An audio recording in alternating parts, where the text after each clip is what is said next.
Sharyn Craig here. And I'm very excited to be here today and featuring my newest book, Layer 'em Up.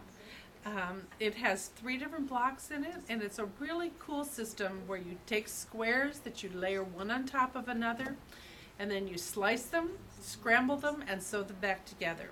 The block I'm going to be talking about with you right now is this X block, a simple little X. And I've made these blocks as long as I've quilted, but until recently I always made a template for each of those different pieces. Well, no more templates.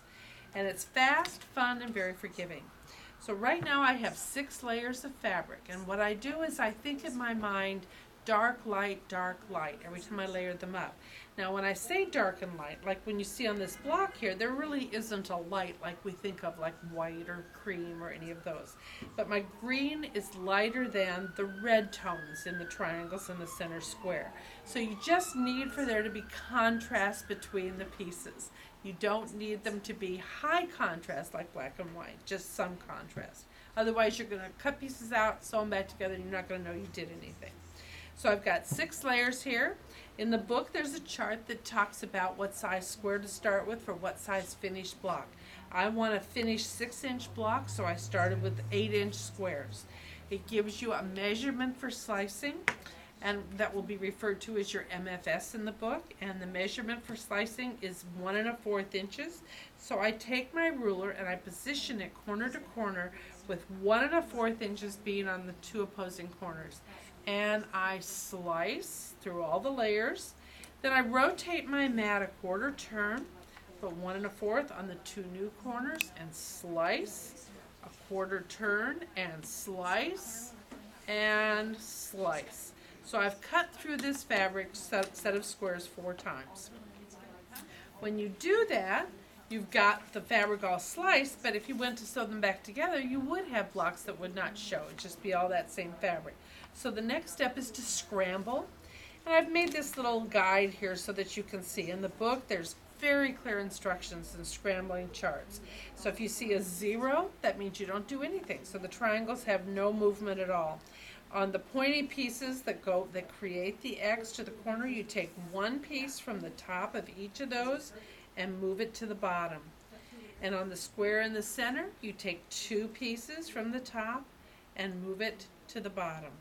When you get done doing that, you have totally different fabrics in every single position, in every layer from top to bottom. So this has been scrambled and ready to sew together.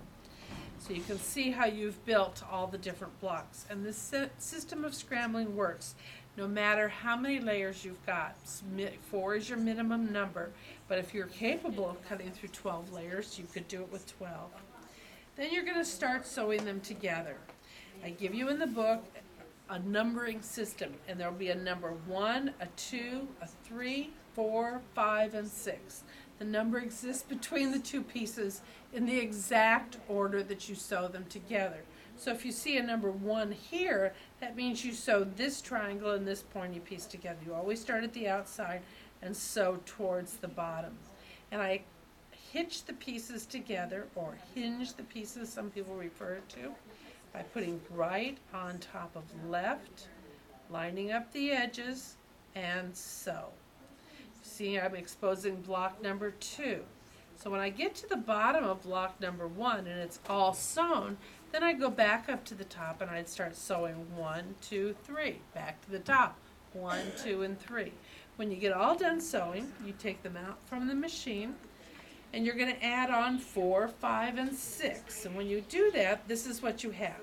So I've sewn my block in the vertical direction by sewing seam 1, 2, 3, 4, 5, and 6.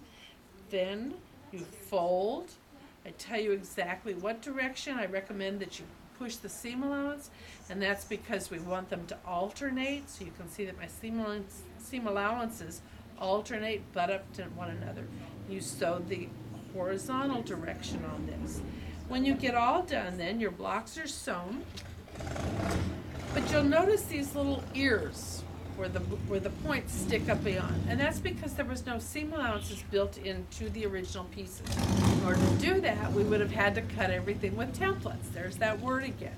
But when we don't have templates because of the way that we're cutting, now we're just going to take our square up ruler, Looking for my 6-inch ruler that was right here a minute ago. There it is. And I'm going to position it on top of my block. And I'm going to cut away all the extra part that sticks out beyond. And when I get done, I have a block totally square. The beauty of this system is that you always get straight of grain all the way around the outside. If you're working with a directional fabric, such as a stripe, the stripe always runs the same direction. So in this book, we've got X's. We've got a block called King's X. This is one King's X block. And we have another block called Exquisite. Sorry, I can't find it right this minute. It was here, but that's the third block in the book, and it's a very cool block too. So I hope you'll look up the book. I hope you'll have fun with it, and I hope that you'll make lots of quilts. Fast, fun, and forgiving.